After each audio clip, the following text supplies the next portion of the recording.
What's good, YouTube? I am joined by Aaron McInnes, who has recently just won his round 1 feature in the Zodiac tournament, but many of you asked for an updated deck profile as Aaron has shown off DDDs in the past. You're more so the expert on the deck than I am. I'm going to be learning as you go, so I have it in the order that you have it in, so feel free to start us off. All right, what's good, everyone? So I'm just going to focus on some of the new cards. I'm going to introduce them real quick. So we have the 3 Ragnarok and the 2 Thomas that we originally started off with. We cut Thomas down to 2 with the new stuff since a lot of the new stuff is focusing on synchros, and like Thomas is just like an afterplay. That's how you make the Harbinger and like the really good combo. We go into 2 Copernicus. This is a Foolish Burial whenever it's normal or special summoned. So this is how you get a lot of the extended combos, and he's how you make the Hyper Librarian play, which I can talk about in a little bit. We've got 2 Maxis, of course. We got to prepare for the mirror, prepare for the rest of the meta. And then we have 6 slimes, 3 green, 3 red. The green slime is the best card in the entire deck. All of your turn 1s, you want to have that card. If you don't, you're automatically like not where you want to be, so you have to try and get that card to your hand to start out. Red slime, for those who don't know, it's a Miracle Fusion from the graveyard with any other DD cards. And then I'm going to go into 3 Lamia. That's the best card to come out of the structure deck. It's a level 1 tuner. It says you can send any DD or Dark Contract from your field or your hand to the graveyard to special it. So it's pretty free. It's a bulb for no reason, and it does not work with pendulum monsters on the field because it does have the caveat it has to go to graveyard, just so everyone knows that ahead of time. So don't get cheated at your regionals and at the events. Very good advice. I would have got caught. I have one question real quick before we continue. With these Maxis in the main, is this build more built to go first or second? Because I hear a lot of people arguing that about DDDs. With my build, I'm going first. Because I have the 5 trap cards in it. If I wanted to go second, I would put in either like Kaijus, Dark Holes, some more hand traps. I'm gonna test that like throughout the tournament. This is the deck I'm gonna be playing, so it just depends on like how I'm feeling through the round to like what list I'm gonna play specifically. Okay, continue. My bad for interrupting. Yeah. No, you're good. We've got the 3 Kepler. It's the Stratos that searches all the dark contracts, which is we got the 5 in the main, and then the 1 in the side deck, which I'm going to talk about as we get towards it. We've got the 1-for-1 for the Lamia and the Kepler. The Raigeki for when we do go second. Hopefully we draw into it off the Max C. 3 Desires. Like I said, you want to draw that green slime, so you want to deck thin as much as possible. We're not playing a lore, just because a lot of the cards you want to see in your opening hand, like you don't want to banish like your only dark in hand or like one of your 2 darks in hand if you don't draw it anymore. So like I might try putting in 1 or 2, but like we definitely don't have room for 3, especially with running the trap cards and the Maxis in the main deck for draw power. We've got the 1 Soul Charge. Now that the deck has like Lamia and like the Copernicus to send things to grave, like the deck is more grave centric instead of banishing for fusions. So there's always that bonus.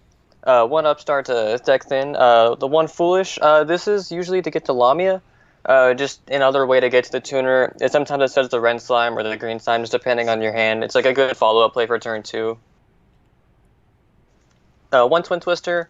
I side the rest of them, of course. This card's amazing. It just depends. Like sometimes I cut the strikes for twins. Like I said, this deck's it's a bit in a state of flux. Like especially pre-Zodiac. Like you can do whatever you want with it until that deck comes out and just makes everything adjust to it.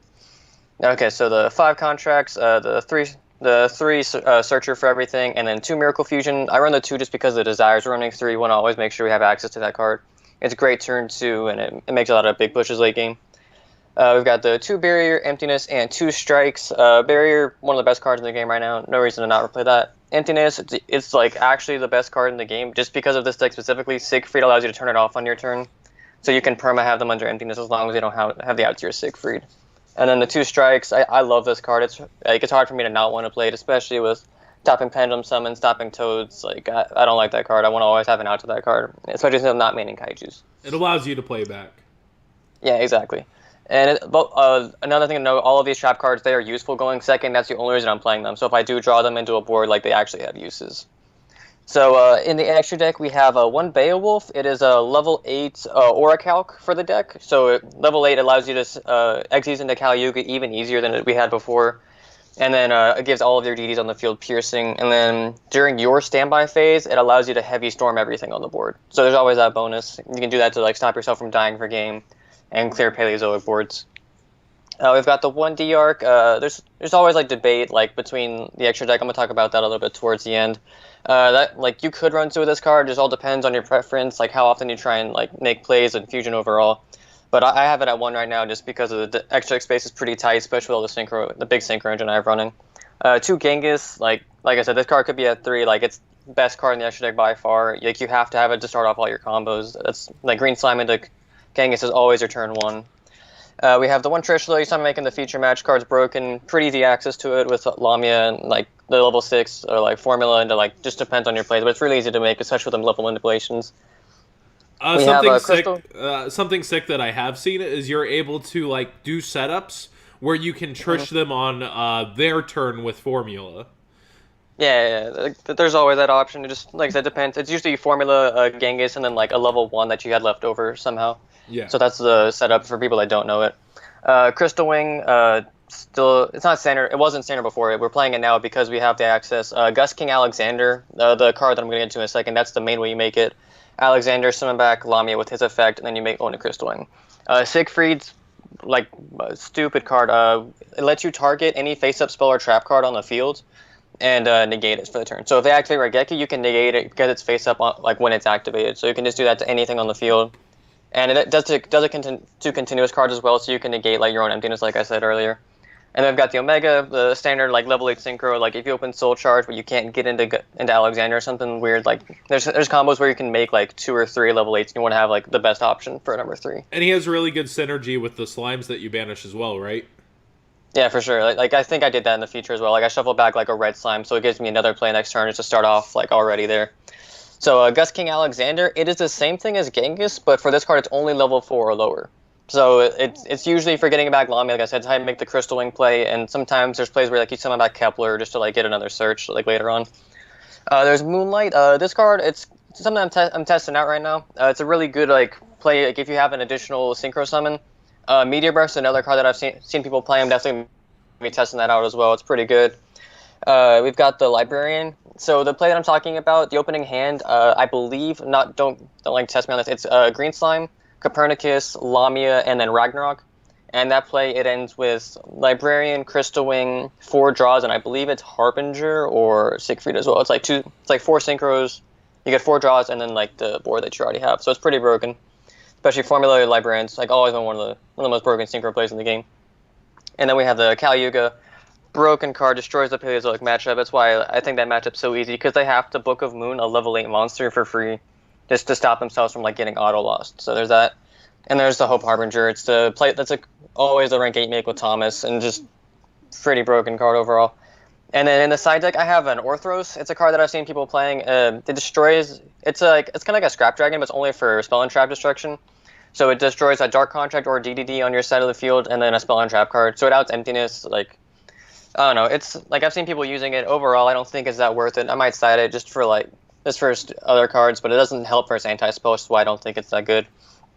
And then we have Wave King Caesar Ragnarok. This card, it's like it's stupid broken, but like I just haven't tested the meta. I don't understand like how useful it'll be, especially versus Zodiacs, because it does a non-targeting removal, but like there's some cards that like if the extra deck's tight enough, like we might not even need that. And then, like I talked about a little earlier, the 2 extra fusions, like either of those could be the 15th slot. The second formula I've seen played as well, just depending on your extra deck.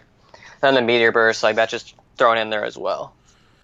All right, so if you had any advice to give to a newer DDD player who's looking to pick up this deck, they haven't played with the previous versions, what kind of route would you lead them on? Would you be leading them towards this kind of build that can play back more and go first, or would you tell them more so to play kind of the OTK version, where you're trying honestly, I think going first is like the most efficient way to play the deck. And like if you have the time, spend like an hour like every day just running hands with it, seeing the best that you can do. There's online ways that like it shows you the combos, like with the opening hands, like what the ending boards can be. Like going second, it honestly requires even more thought, because you have to understand how to make these combos through boards. So going first, it like gives you you get one last card, but you also get like opportunity to play like by yourself. The only thing that can happen is you can get max seed, because game 1, like no one's manning Ogre or Veiler. Like that's the easiest way to do it. So if you get the chance, like build a deck to go first and do that, And once you get super, super confident with the deck, like, if you want to, try and go second. But I still think going first is the most optimal way to play the deck. And any shout-outs here towards the end? I know you've won a whole round 1 feature, but I'm sure you've had people help you out kind of like through testing, if not deck building, you know? Oh, for sure. There's some of the guys in San Antonio that I test with. I'm talking to some people, Max Reynolds, Peter Tran, Blair Hunter, some of those guys over in the card guys. They're helping me out with theory at the deck. So I want to give them credit where credit is due, and hopefully we'll all do well in this tournament and showcase what the deck can do. Aaron McInnes trying to be a Zodiac champion. Yeah, we're doing our best over here. Join the ranks of Ediception. Oh, the Cyframe King himself. Yeah, but I think that's about it. If you're going, I assume you would play the field wipe going second too. What's it? Do you play it in case of losing the dice roll, pretty much? Yeah, that's what the Rageki's for. And like I said, if you want to like main Dark Holes over the strikes, then yeah, that's a good way to like lead the deck going second without changing too much of the engine overall. Yeah, Dimensional Barrier, a very, very powerful card. If you had to pick one of these 5 to go in right now, you're playing your next round, which of these 5 extra decks would you throw in? I would put in the second D-Arc. There's just some combos where like you need like an extra 20 and 100 on board. And it's also like an easy fusion material for a level 8 synchro with Lamia. Okay, and we already went over advice. Thanks a lot for joining us here and taking your time. I know a lot of people had asked for this one as well. Kind of been leading our DDDs on the channel. So thanks a lot for sharing your insight, and I hope to see you in the top cut here at, what's our first event? It's San Antonio, I believe, your home ground. Yeah, San Antonio's the first regional where it's legal. Yeah, because Houston's right before. Yeah. And that will be live stream, so maybe you'll see him play it on stream. Thanks a lot, Aaron. For sure.